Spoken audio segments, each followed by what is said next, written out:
will in a sense be mocked up in the body. It will have a template form of its own that is represented by the capacity for belief systems, emotions, and thought patterns and actions. This prismatic template in the brain is set up to receive certain kinds of information that are conducive to the expression of that spirit's choice of thematic experiences. Thus, that personality becomes uniquely fixed and uniquely capable of expressing itself along the lines specifically of the themes that were chosen for exploration. This is not to say that the personality cannot be malleable, for it is, but the idea is that it is specifically designed to absorb information that is along the lines of the chosen themes. Now, of course, when a child on your planet is born to its parents, it will, because it is still absorbing, still laying the foundations of that template, still crystallizing for a while, it will absorb all of the telepathic input of the parents, of the society. And as it locks into that, it will pick up on belief systems from the parents, from society, and begin to incorporate those into its matrix as well.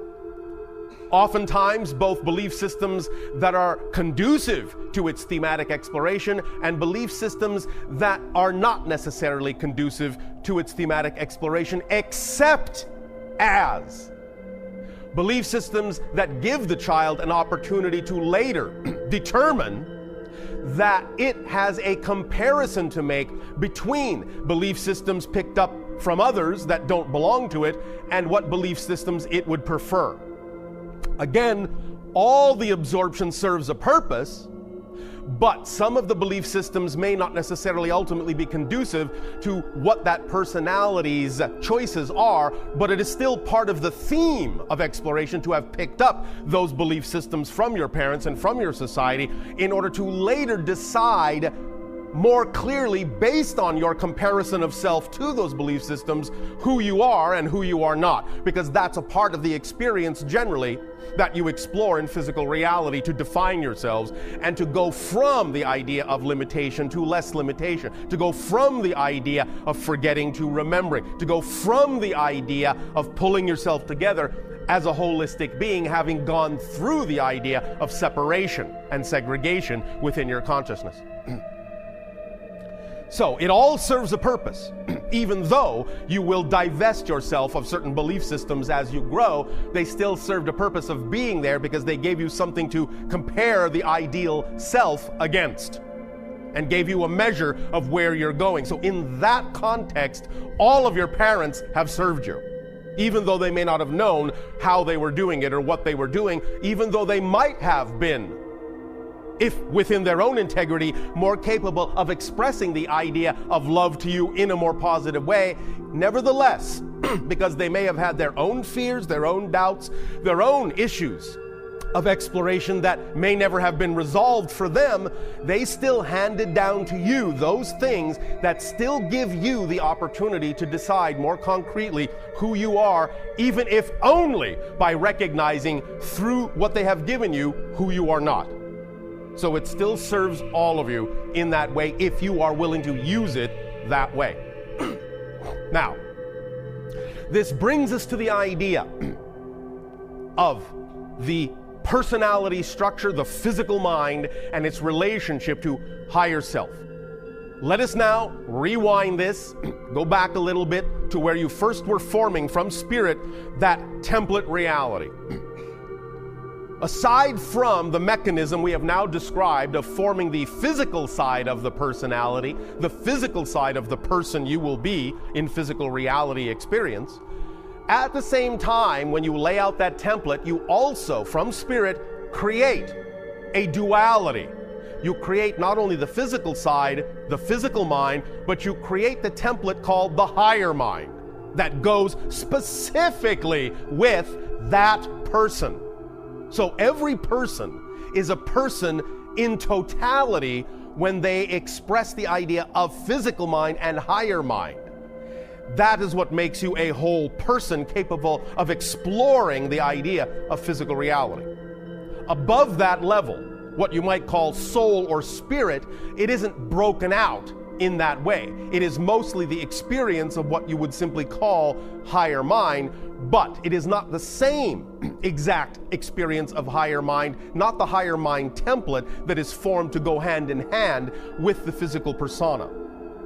But the higher mind template that is formed by the spirit acts as the liaison between the physical mind and the higher levels of your own soul.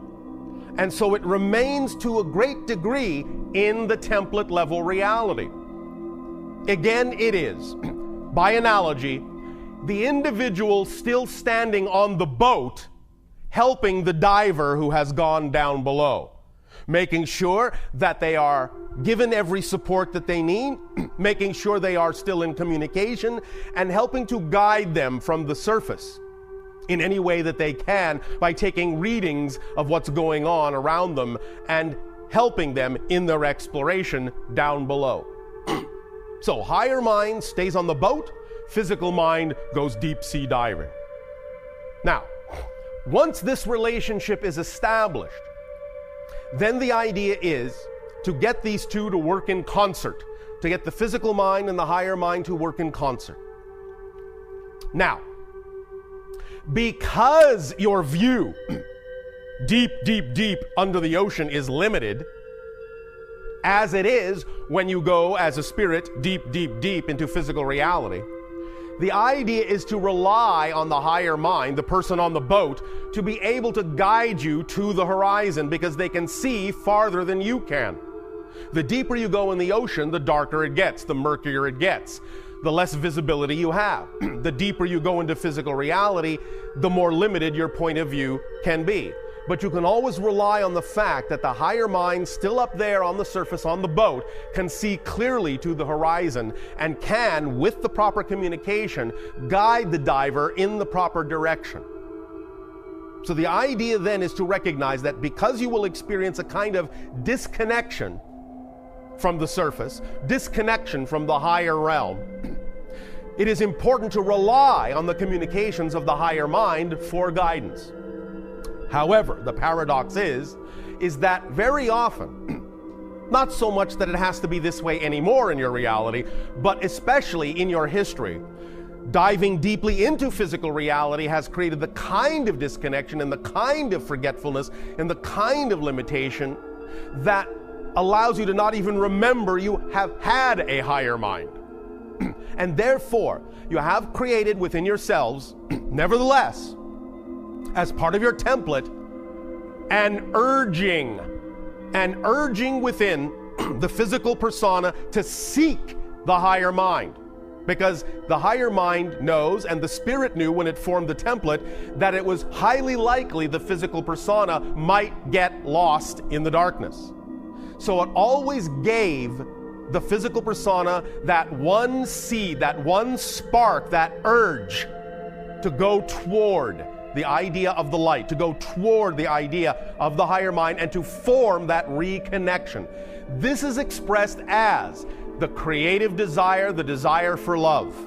That is what that is.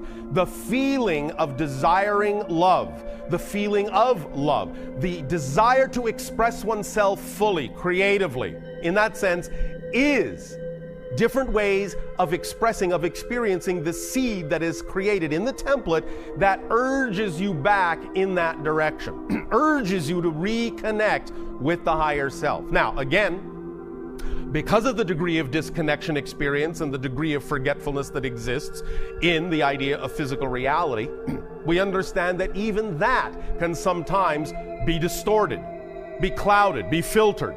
Nevertheless, the urge is there. It is always driving you to look for that which allows you to feel complete. And in many ways, when many of you are looking for things to allow you to feel complete, that's actually what you're looking for. You're looking for your connection to the higher mind, to reconnect, to form that relationship with the higher mind.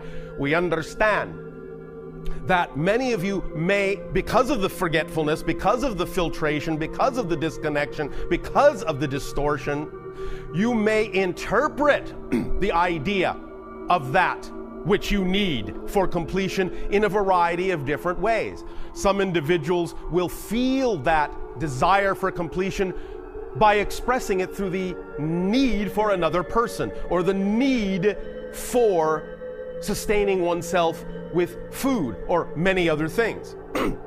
This idea, however, is all predicated on the notion that what you're actually looking for is that reconnection to the higher self.